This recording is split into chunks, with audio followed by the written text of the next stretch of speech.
location, quality, duration, and the context of their pain.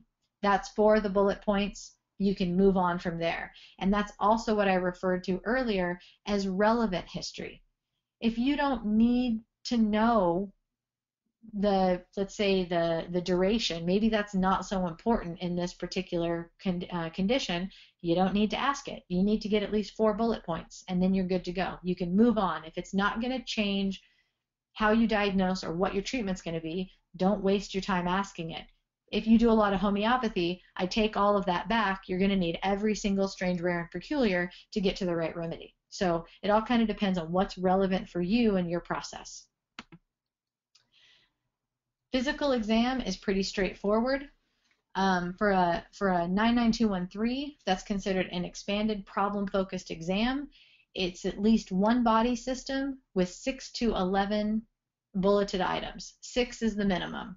So that's quite easy. Someone comes in with a cold, you only have to get one body system. So you could technically just do ENT and do 6 of those pieces. So look in their ears, look in their throat, look up their nose. You can very quickly get to the 6 items in that one system, but that's probably not the most complete exam for someone with a URI. If my student was there doing the exam before I finished it up for them, then I would say, well, why didn't you listen to their heart and lungs, and why didn't you check their lymph nodes?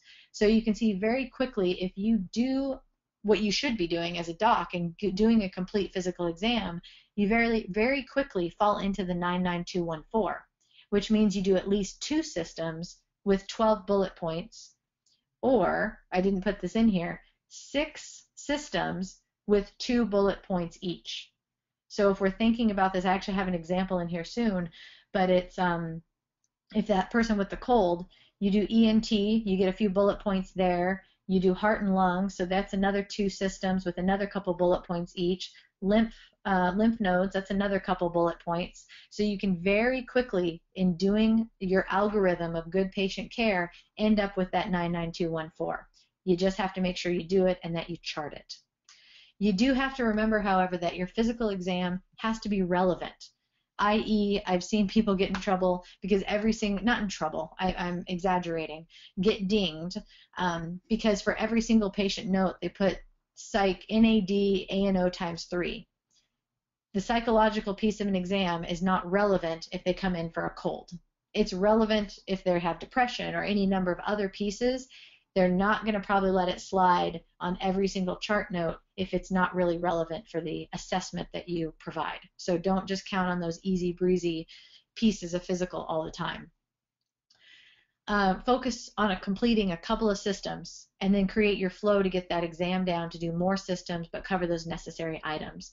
For those of you who are not familiar with what I'm talking about as far as items or bullet points, I put a link in at the end to the full 1997 documentation guidelines, and it goes through every system, including a general multi-system exam and then a cardiovascular, EENT, etc., and it lays out very clearly what elements of an exam constitute an exam, and they happen to be designated by bullet point.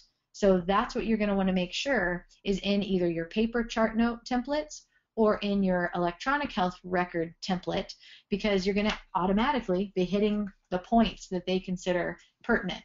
So just for example, in the general multi-system exam, according to the guidelines, a cardiac